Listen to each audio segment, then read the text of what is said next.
Welcome to the Bionicle Inspiration Series, the Sidorak to your Rudaka, the Huki to your Maku, the Hully to your Jala.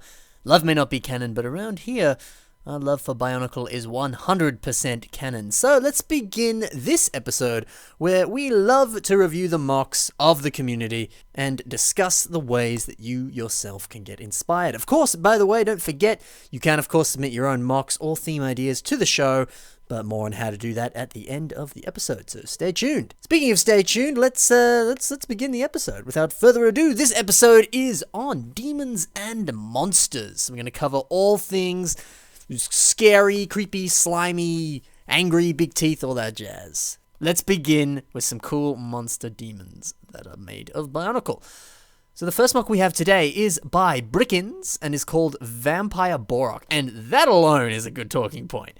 Is a vampire Borock? What a great idea. What a great name. And what a great concept. Taking a current canon thing in the Bionicle world and applying something else to it. Vampire Borocks, mermaid, Rakshi, I don't know. Combine some stuff. Come up with a cool concept much like this. What a great way to put a spin on an original Bionicle thing. It's really cool. So let's begin. Well, I guess we already have begun. Vampire Borock, what a great idea.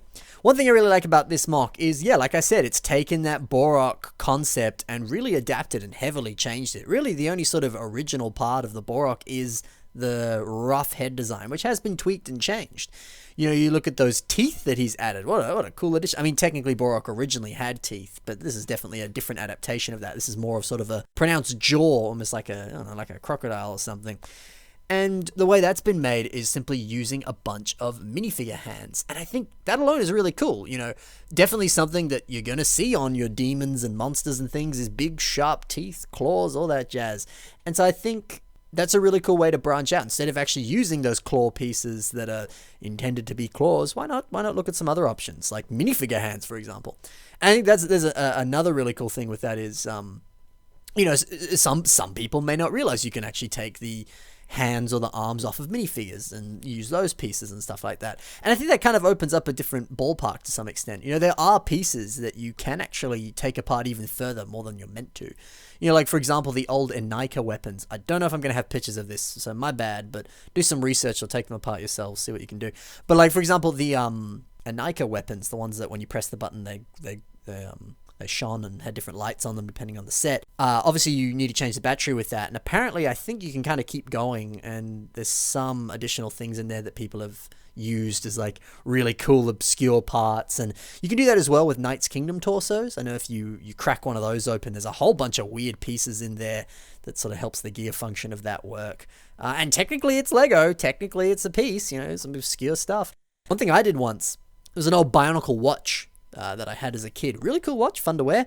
And the strap there is all these sort of weird Technic parts that actually have an actual connection to link all the links together. And I remember I liked the watch so much, but I was also like, I want to use these pieces. And so I ended up just not, well, I think I wore the watch for a few years, but eventually when I got older and it didn't fit me anymore, I just took apart all those links and used those parts on random Bionicles. And it's like, what an obscure but cool piece, you know? And it's still Lego. So why not do that? Why not kind of branch out and look at some of those really weird avenues that you could use pieces in? So this mock is also really cool because some of the other mocks we'll see in the episode later have more primarily CCBS or a hybrid of CCBS and Bionicle. But this mock in itself, and I believe it's actually an older mock. Let me check. 2011 was when this mock was posted. So it is a little bit older, almost 7 years now, my word. But yeah, kind of this more primarily used the parts that were available at the time. You know, some of the, pretty much all of the parts there, except for some of those claw pieces, are very, very early Bionicle, maybe like 2003 at the latest there. But then you see stuff like the Mari Chews, which, what's that? What was that, 2008? I'm bad with my dates, but it's, you know, it's a while ago. But it's cool. It's cool how there is a distinct difference between using more primarily Bionicle parts and more primarily system CCBS parts. You know, CCBS definitely gives you this more sort of smooth, flowing texture, very organic shapes to it, whereas more primarily Bionicle parts gives you a more sort of robotic, greebled effect. And, you know, what do you want to do on your mock? Which parts do you have readily available? Which ones do you want to use more of? And cool to sort of see a more sort of robotic demon in this sense. So that's really cool. Also really cool that this sort of, his proportions, like his arms and his legs there, are a little bit more thinner, whereas the body's sort of a little bit more bulked out to some degree. It's just a nice way to look at that, because sometimes demons have sort of skinnier arms and bigger bodies, but it makes it scarier. It makes it look more menacing and evil, which is kind of the look you're going for.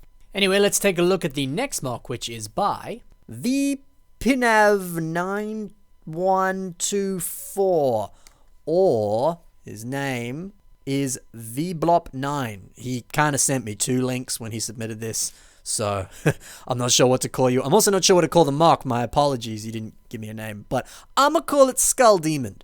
I think that suits. I think it's pretty cool. So let's talk about what I'm gonna call Skull Demon. So right off the bat, one of the coolest things about this is the asymmetry on this guy. One side's trans orange, one side's trans light blue, and it's kind of got that kind of fire and ice vibe going on. At least the way I look at it, it looks like fire and ice. And that's cool. Nothing cooler than that sort of cool fire and ice mix. Always a pleasure to see. And I think that's definitely something to kind of think about when building something. And I think it works quite well with demons because, typically if something's more symmetrical, it's more familiar. It's, like every human is a symmetrical being. So a demon, which is, sort of the opposite of a human to some degree, it being asymmetrical in its whole body, or a specific aspect of its body perhaps, kind of gives it more of that sort of unhinged, scary aspect to it. So definitely branching out and doing that's really cool. And if you want to kind of do like this is and playing with sort of elements and stuff, there's another thing you can do which very much fits that theme of demon. I think it's really cool. And it's done quite well in this mock. And it's just a simple thing, just adding a couple like trans colors and things like that, and conveys the element well enough. It's awesome. And something else that's really cool is, again, hey, the last mock we saw was more primarily Bionicle. This mock, I don't see any Bionicle on it, if I'm correct. Maybe I'm wrong, correct me if I'm wrong. But it's more primarily CCBS or very early Hero Factory, that sort of thing. And again, very different aesthetic, very different vibe going on, but still 2 very fantastic mocks. And I think as well, CCBS also kind of lends itself more to a demon vibe. Then again, we saw a really good example of that not being the case before, so who knows. But some of the second wave of G2 Bionicle, yes, it wasn't second wave, I was like, oh god, have I got that wrong? A lot of it was all this skull stuff with, Skull Grinder, Skull Basher, all those guys. All of them had really scary looking skull masks and all these different bone pieces and a lot of cool different trans-colored parts too. So very, very easy to create some scary demon monster dudes with those parts. And, they're not too hard to get because they're a little more recent, and I'm sure some of them are still around in places in America and all the shops going for cheaper, Who knows? I don't live in America. Maybe not. I don't know. Correct me if I'm wrong. But, it'd be a bit easier to get those sort of parts because, it works well with the theme. It's a great way to do it. And I think this mock is a great example of that. How much scarier does this mock look using that awesome mask? So, nice work on Skull Demon, even though it's technically not called that, but, we'll work with what we got. The next mock we've got is by Air Okononen and is called Purifier. And so, this one is very, very cool. I like this one a lot. Gives me some Venom vibes, and that's probably just because I'm a Marvel man. Someone in the comments on this mock on Flickr said it looks a lot like Demogorgon from Stranger Things. So, yeah, I think that in itself, just the fact that multiple people were like, this reminds me of this, and this reminds me of this. Or like, when I post Shakov, my purple guy, who was obviously inspired by Shockwave, everyone's like, it looks like Shockwave. And I was like, really? I didn't know that. It's almost like I actually was inspired by Shockwave. It's fine. But there in itself, there lieth the lesson, is that, Look at things from, popular culture or whatever, the cool monsters, the cool Transformers, the cool robots and all that stuff, and take the inspiration from that. Heck, build a straight version of it in Bionicle form. Why not? Do something cool like that. Or build something that's very close to it, takes a few notes from that, but is in itself a unique character, much like this mock. So I think that's really cool. Another thing that I think is really cool is the scary aspects of this mock are actually very much in all of the claw parts. And it also plays in very nicely with the color blocking too. This is a purely black mock, but all of the white stuff is just, is just a little, small claw pieces, which really creates the scary aspect of this mock. All of it's in the teeth and on the chest and on the knees, all those little scary bits, And yeah, I think that's what makes it actually scary. And I think that in there is another good lesson of just like, oh, I'm gonna make a monster and a demon. Better add some claws and some teeth on this guy because it's gonna help convey that. So I think that's cool, and this is a perfect example of how that works as well. Another really perfect example, claws on the fingers. Pretty much all of these mocks so far have had some kind of clawed finger vibe. So definitely something to keep in mind. And also here, these claws are massive. He got big grabby fingers, you know? That makes it even more scarier, more demon-like, more monster-like, blah. And I think that's another good note, is to kind of keep that in mind, is, you know, how can you make it really scary? How can you accentuate parts of the mock? How can you expand on something to, you know, kind of like we were saying before, give it that asymmetrical, scary kind of vibe that's a bit unhinging and a bit, you know, not quite human. So thank you, Ao. Let us move on to the bonus mock, which is by Diego Cordera, and it's called Dark Demon.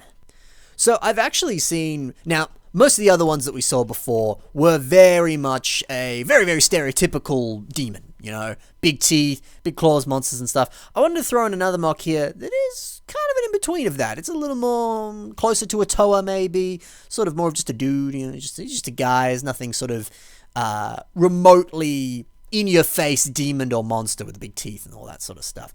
This one is just sort of a little bit more scarier, but in a subtle way. You know, I've seen a fair few people in the past, less so recently actually, do this sort of jester mock kind of concept. It's a really cool concept to explore and looks really awesome and quite simple as well. Just adding in some of those parts there and some of those horns there on the top of the head, and you've got that sort of court jester, Harley Quinn-esque sort of mask, hat, thingamajig, whatever you want to call it.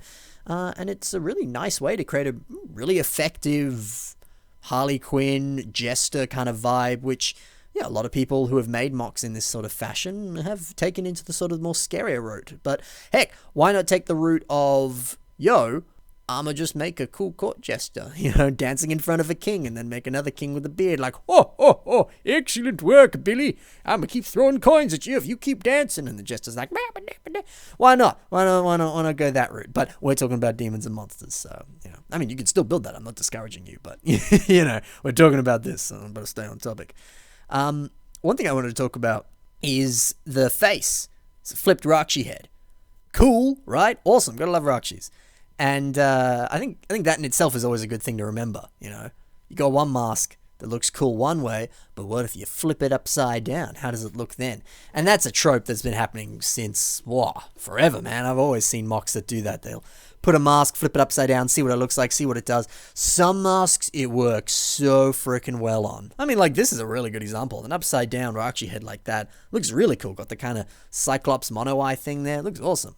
You get some other ones like old Wenowa's mask. He looks fantastic with that upside down. Some it doesn't look so good. Some it does. Some it doesn't. I don't know. Give it a shot. See what you can do. And kind of really opens up the possibilities for masks. If that's something you've not thought about, maybe give it a go. And yeah, like I was saying before, it's a very simple frame. Some really cool, nice little trans blue highlights throughout. Very, very small, very, very faint, but just a nice way to kind of add a slight little accent to it. But yeah, it's just a dude. He's just a normal humanoid frame. But again, still looks a little bit scary, still looks a little unhinged, still looks awesome. So that is cool. So thank you, Diego, and that is it for all of the mocks in this episode. Speaking of this episode, and future episodes for that matter, if you would like to submit a theme idea or a mock of your own, you can. Be sure to check the links in the description where you can find some links to my social media, my Facebook, my Instagram, my Flickr, my other ones. I don't remember which other ones are in there, but you go to my Facebook, you go to my Instagram, you go to any of those ones. All of them have personal messaging systems for the most part. Just chuck me a message, give me a link to the mock, maybe a few photos. A link's always better, but whatever. As long as you have some way of submitting it, I don't care. I'll add it to the list, and then one day your mock will appear in an episode. That's right. You can submit your own mocks. And also in the links in the description below, be sure to check out the mocks of these talented, fantastic builders, because they've got some other amazing mocks that you should definitely check out. And you can also have a closer look at the photos of the mocks that you saw already. So that about wraps it up for this episode. Thank you very much for watching. I'll see you in the next one. Happy building. Bye for now, guys.